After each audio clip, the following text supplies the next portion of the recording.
Dôležitá informácia, zabudnuté potíky, náhodou postrávate.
Rušeň 310 433, prezývaný Žovka.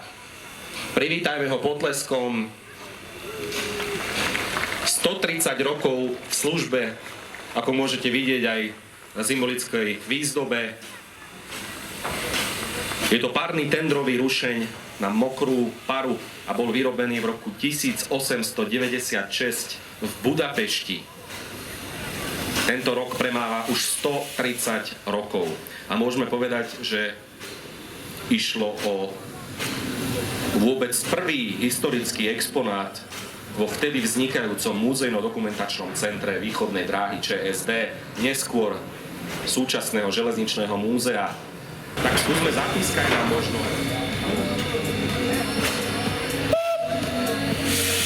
Mašinka sa nám prestaví pomaličky a my budeme očakávať, ktorý ďalší zaujímavý stroj k nám príde ako ďalší. Odchádza 130-ročná párna mašinka Žovka. Ďakujeme krásne.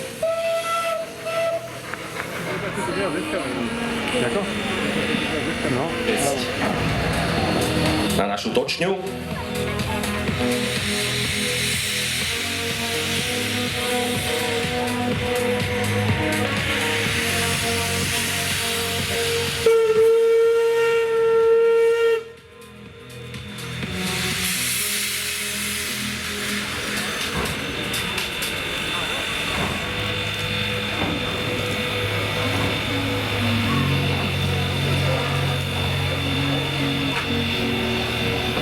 Tento krásny rušeň poznáte mnohí pod prezývkou Štoker. Bol vyrobený v roku 1952 v lokomotívke Škoda Plzeň. Je to naozaj obrovský párny rušeň. Teraz sa nám predvedie na točni. Možno, že nám aj zapíska.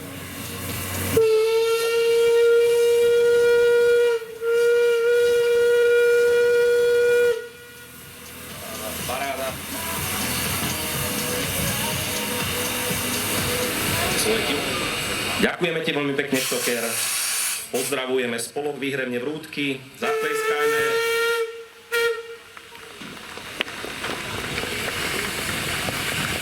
Vrútočania sa dobre odprezentovali u nás.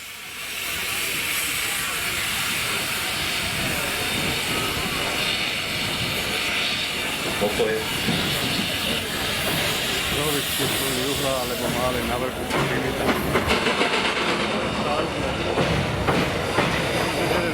Krásny rozbeh, Štoker 556036 na chvíľku opustí centrum diania, aby uvoľnil.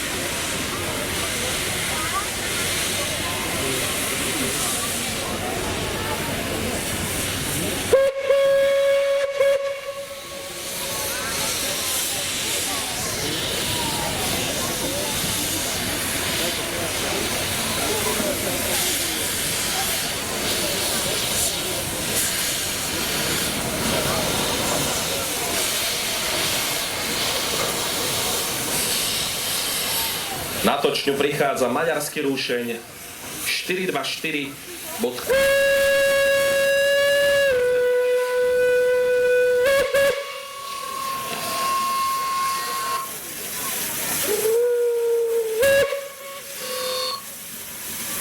Alebo Bibol.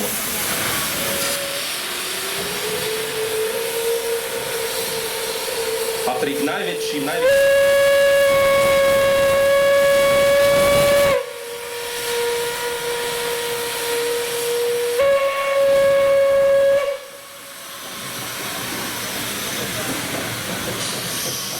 Ide o najviac konštruktívne spoľahlivé v súčasnosti, patrí pod organizáciu MAV Rail Tours.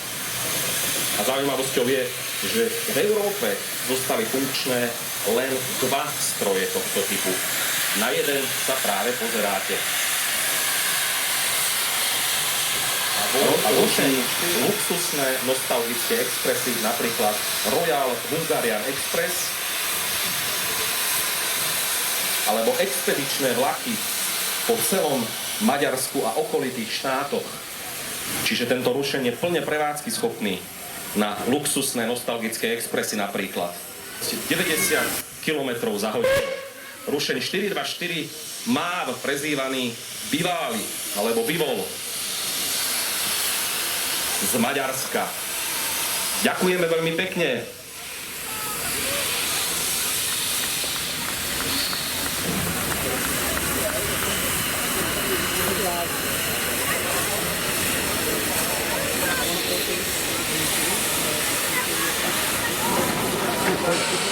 Krásne sa nám predviezol. Ešte raz 424 MÁV. Minimálne kvôli tej píšťale na ňo nezabudneme. Krásny, pestrofarebný 477 013 Papagaj.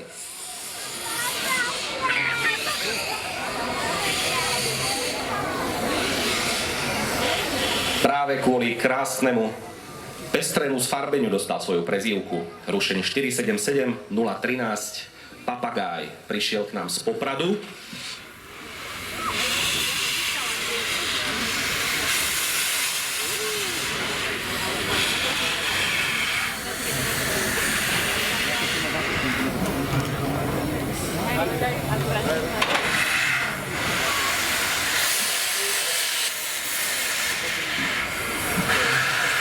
Ide o jeden z najvýznamnejších prevádzkových rušňov na Slovensku.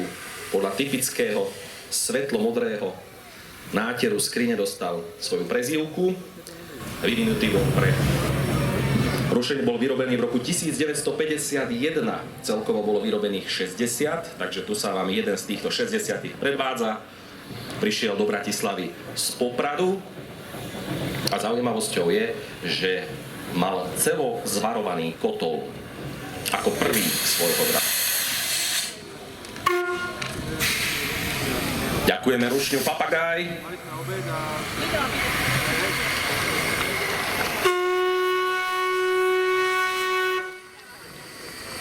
Mali sme tu teda rušeň Štoker, 130-ročnú žovku, Papagaj, rušeň 424 z Maďarska. Pokračujeme v našej prezentácii na podujatí Rendes 2026 ďalej. Ďakujeme ti, Papagaj.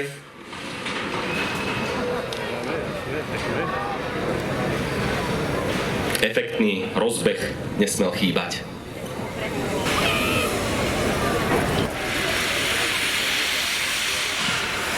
Tak mnohí znalci alebo fanúšikovia už vedia, blíži sa na točňu rušeň Zelený Anton, vyzdobený ihličím a chvojkami. A náš oslávenec dnešný, neviem, či ste všetci vedeli, prichádza na točňu Zelený Anton.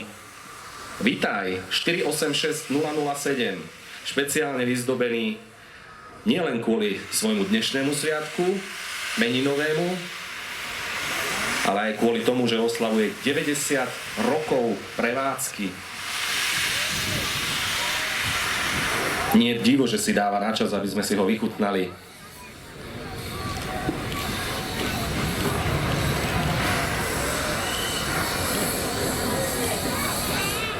Ratočňu ešte raz prichádza meninový oslávenec a tiež narodeninový 90-ročný rušeň 486 007 Zelený Anton. Je to jeden z najvzácnejších a najvýznamnejších rušňov funkčných, prevádzky schopných v Európe. Oproti ostatným je to rýchlikový párny rušeň. Bol vyvinutý špeciálne na ťažké osobné rýchlikové vlaky. To znamená veľa osobných vozňov. Jeho približný výkon je 2250 konských síl. Predmet na párny rušeň a je zverený do starostlivosti spolku Výhrebne Vrútky, ktorých tiež vítame u nás v Bratislave.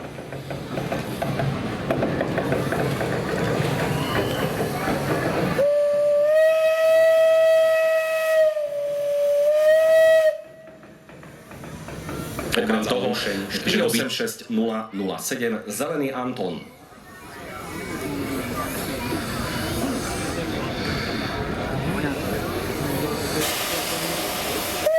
Po odstavení si samozrejme aj všetky rušne môžete neskôr prezrieť v koľajsku, opýtať sa personálu nejaké zaujímavé otázky, napríklad na číslovanie. Čo ktoré číslo znamená?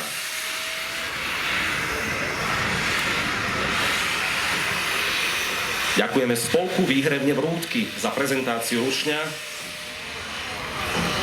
a za to, že prišli k nám do Bratislavy. Ešte raz pripomeniem, Zelený Anton je meninový oslávenec a súčasne oslavuje 90 rokov.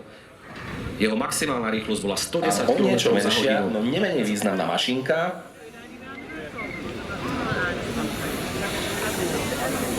A Ratočňu pomaly vchádza a približuje sa k nej tzv. 331, rušeň 331 059, ktorý k nám prišiel z Českej republiky pod záštitou Múzea starých strojů Žamberk. Vítajte, kolegovia z Českej republiky. Sme veľmi radi, že ste prišli takú ďalekú cestu. Prichádza párny rušeň 331 059, známy ako Uhranka, Maďarka alebo aj Marka. Je to veľmi úspešný. V Československu potom označovaný ako 331.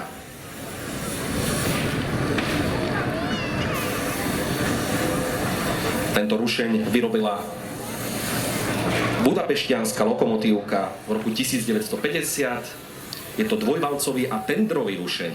To znamená, ak ste si mohli všimnúť, tie veľké rušne mašinky za sebou vozili. Predstavuje teda veľmi jedinečnú príležitosť vidieť Uhranku. No a určite mnohí z nás, skalní fanúšikovia, si pamätajú, že v podstate tento typ rušňa sme videli aj v Bratislave približne do roku 2012. Ale momentálne žiaľ tento rušeň 331 z Bratislavy nie je prevádzky schopný, preto k nám prišiel jeho kolega až z Českej republiky. Rušeň Uhranka, Maďarka alebo Marka, tak sa prezývala 331. No a opäť z toho istého múzea starých strojov.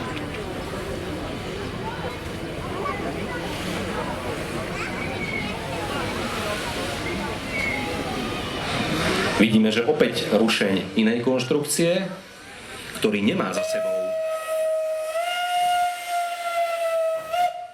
sebou tender s uhlím. Je to opäť tendrový rušeň, ktorý priviezlo takisto ako predchádzajúcu Uhranku Múzeum starých strojů Žamberk.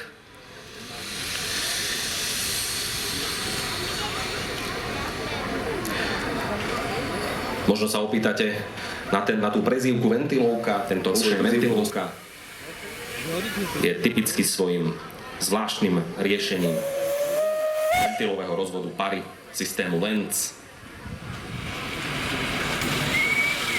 Ďakujeme veľmi pekne kolegom zo Žamberka.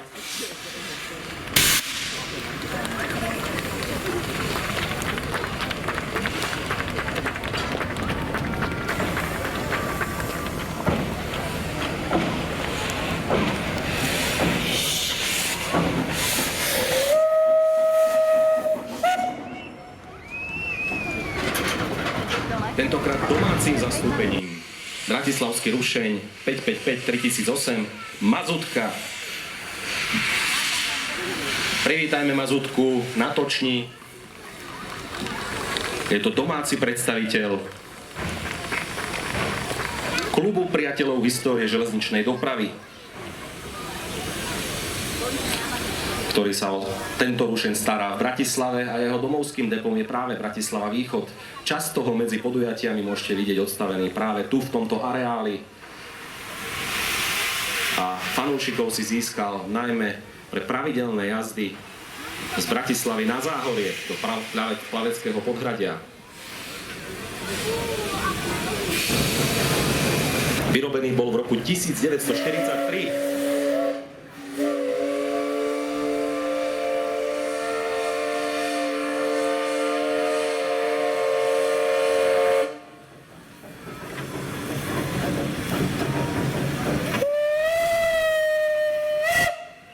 Zaujímavosťou je, že ako prvýkrát sa objavil tento Rušeň.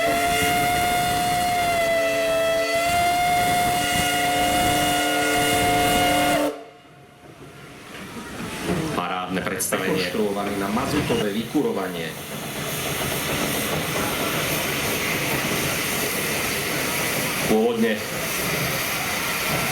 Pôvodne ide o radu DR-52, až Československu prečíslovanú na Rušeň 555-3008.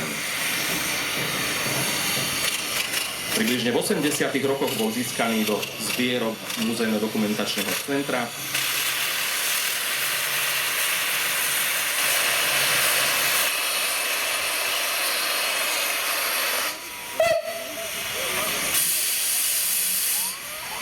Konkrétne od rokov 1999 až 2011 ho dobrovoľníci rekonštruovali do stavu, v ktorom ho vidíte dnes.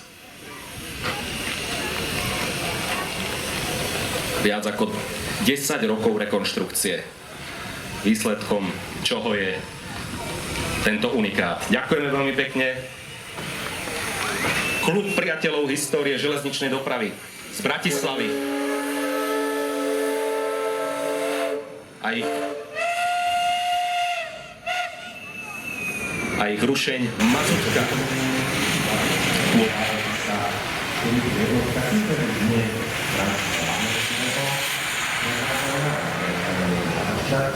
Tak práve tento počet vydáva celkovým pánom podporu na 5, ktoré považuje.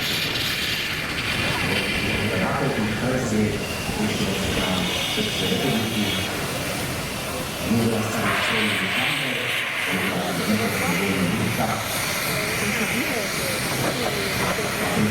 čakania alebo postavenie nechtia. A bude čas spokojnosti na rušení, ktoré sa malo nastavať v oblasti na uvedenia